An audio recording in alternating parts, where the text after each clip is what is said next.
Okay, so everyone, I hope you're doing good. You're doing great. So today our lesson will be all about creative thinking, which is the human brain and what role they play in creativity. So again, I'm your instructor, Grace L. Moliano in Entrepreneurial Mind. So for our overview, so our creativity is the ability to develop new ideas and to discover new ways of looking at problems and opportunities. While innovation is the ability to apply creative solutions to those problems and opportunities to enhance or enrich people's lives. So creativity is all about discovering new ways, while innovation is creating new solutions or enhancing, no. So for entrepreneurship, it is the combination of both. So it is the result of a disciplined, systematic process of applying creativity and innovation to needs and opportunities in the marketplace. Okay, for our objectives today, at the end of this lesson, the students should be able to gain knowledge of the process involved in creative thinking and appreciate the barriers in doing it. So we will not only be talking about processes but also the barriers of creativity. So to continue, creativity and creative thinking class are recognized to be fostered as valued outcomes of schooling, either in their own right or as part of a set of so-called 21st century skills. So nowadays, in the 21st century, creativity is really necessary. So it is a fostered valued outcome of schooling. The ACER, if you're familiar with ACER, or the Australian Council for Educational Research, now you know what's the meaning of ACER, no? The ACER focuses on creative thinking. So, which is creative thinking is the capacity to generate many different kinds of ideas, manipulate ideas in unusual ways, and make unconventional connections in order to outline novel possibilities that have the potential to elegantly meet a given purpose. So, they have distinguished creativity versus creative thinking. So, ACER defines creative thinking as the capacity to make different kinds of ideas. It is not limited by your skills. That is creative thinking.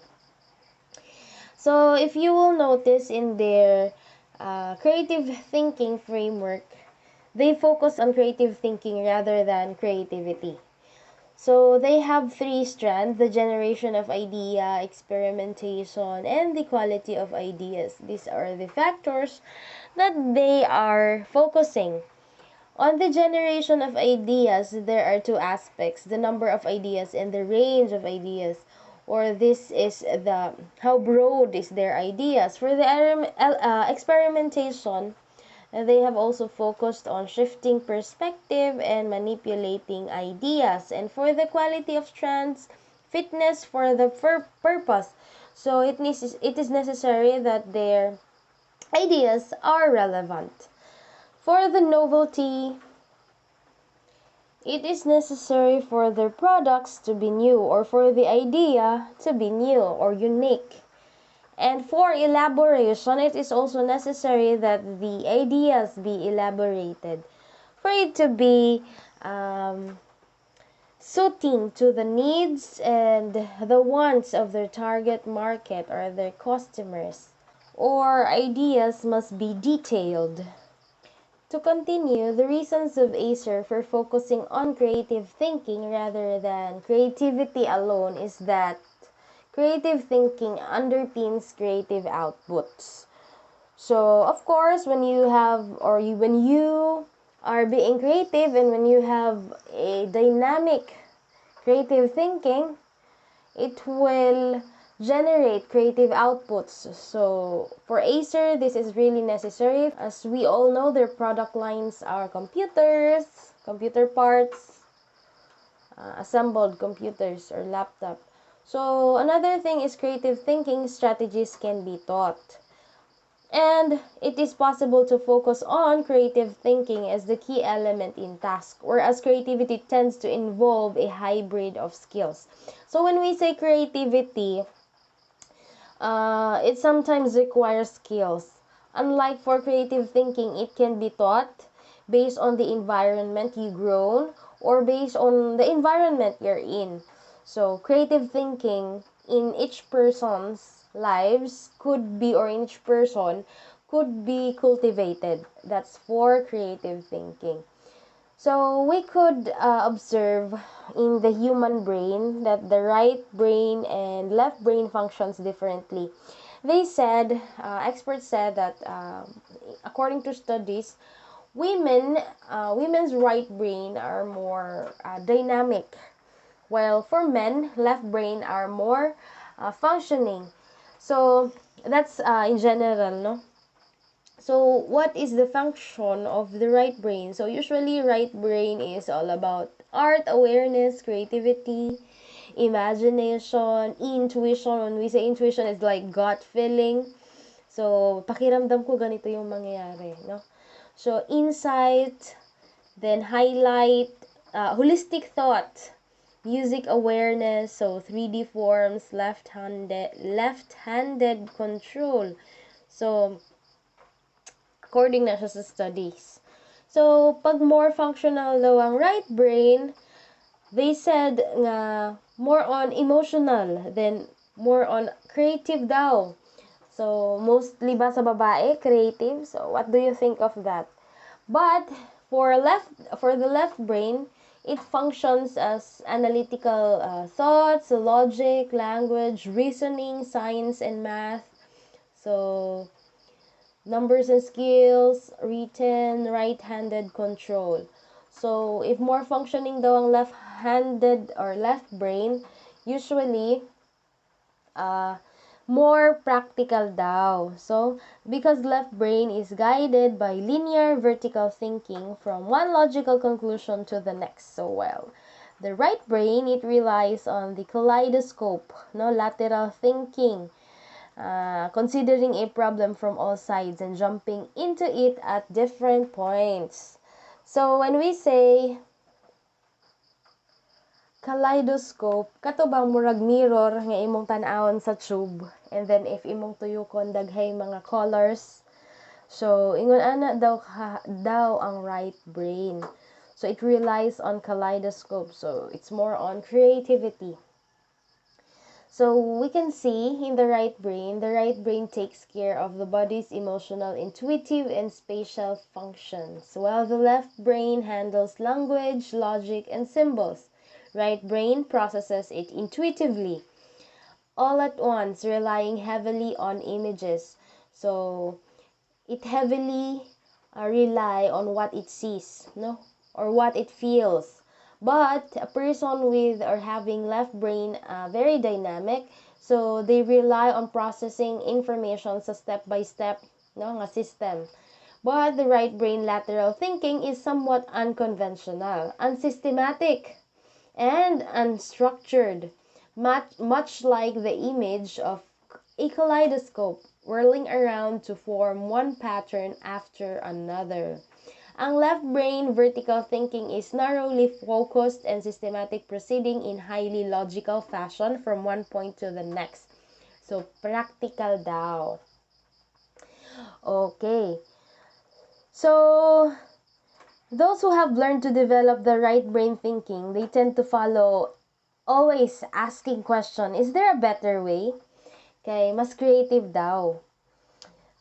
They challenge custom, routine, and tradition. So they become reflective. They often staring at windows, deep in thought. So how many traditional managers would stifle creativity by snapping these people out of their daydreams? So, but ang mga ang mga left brain thinkers, so ilang storya, be prolific thinkers, no?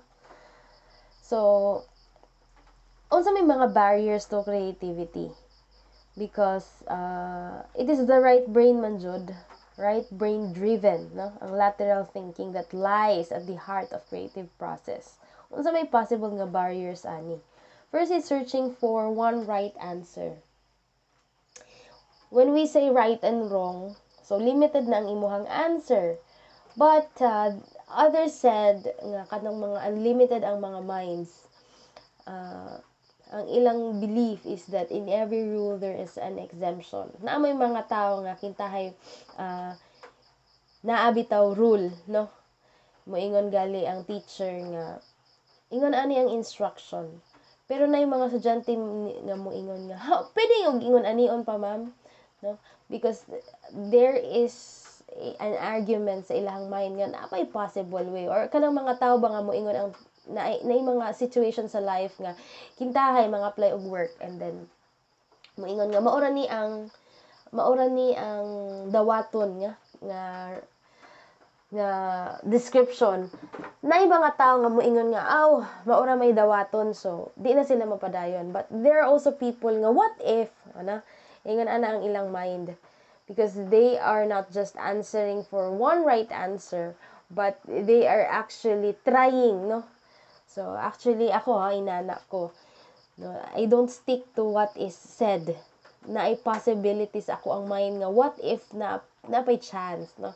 Another thing is focusing on being logical or sound reasoning. So when you become being very logical, just what we have discussed, unsay giingon nga sayop or sakto mauna. So di man na siya logical nga buhaton, so di na to buhaton. So it is a barrier to creativity. But there are people nga they want to go outside the box, go out the box at still discover for more different things. Bisan dili na logical, no? Another is blindly following the rules. So, follow lang ng rules kung sa istorya mo ibuhaton. So, it's a barrier to creativity. Unlike, if you will think of more things nga possible pa nimong buhaton ng like ways in doing a job. Example, in teaching, there is a syllabus, yes, but every teacher do have different creativity in their own nga ilahang i-express sa ilahang teaching methods. So, when you blindly follow rules, it's a barrier to creativity. And constantly being practical, no? Just like being logical, practical. So, it's a barrier to creativity. Another is viewing play as frivolous, no serious purpose or value. So, when we say frivolous, it's like being silly, no? Or you're taking things lightly lang. Wala lang, no serious purpose, dili seryoso sa mga bagay-bagay. Mani silang mga tao nga moingon nimo nga naning makakaayo oy. So that's a barrier to creativity. Whereas if a person is masipag, no? And they're not taking things lightly, they could be more, no? More to what they are doing. Okay, so how could we enhance individuals' creativity? First is allow yourself to be creative, of course. So, allow yourself to discover naapoy mga tao nga di jud sila ganahan og kote, no? So, if you allow yourself to be creative, you can discover more. More sa imong self, more sa imong environment. Forget the rules. So, not actually forget the rules, like unsay bawal di na jud mo buhaton, but try to be creative as possible, no? Not actually forget, but in some way, yes. And try to suggest, no? Try to suggest. So give your mind fresh input every day. Okay, so don't stick to what is the norm, don't stick to what is usually done. Always think of new things. So, take up a hobby. So, pwede kang makuha og usa ka hobby wherein you can be creative like painting, drawing. You can enhance your skills. Travel and observe. So, you can go out and discover what you want. If you want photography, or if you want to go hiking, if you like outdoor activities, you can be creative wherever you are, wherever you could express your creativity. You could create things. I remember meeting a person nga sa iyang ka-creative, hilig siya og kuti, mga makina, and then bisag unsa nga mga robot ang iyang mabuhat. Through sa iyang pag-observe, travel, no? Daghan siya mga mabuhat nga from scratch lang, kay marine man siya, saka siya barko. And then katong mga mabilin nga mga bearing, iya himuong robot, no? Bisag unsa iyang ma-create. Another is collaborate with other people. So through your experience, through your exposure, through the environment, when you collaborate with other creative people, your creativity expands, it increases, and it develops. So observe the products and services of other companies. So of course, you should not close your mind to what can you develop, but you should open up your mind to what the people is really patronizing. So you could see the products of other companies, na ay mga companies nga mag-invest jud og ingon ani nga mopalit jud sila og products from their competing ng mga companies, and then they'll study it, especially those in completely different markets.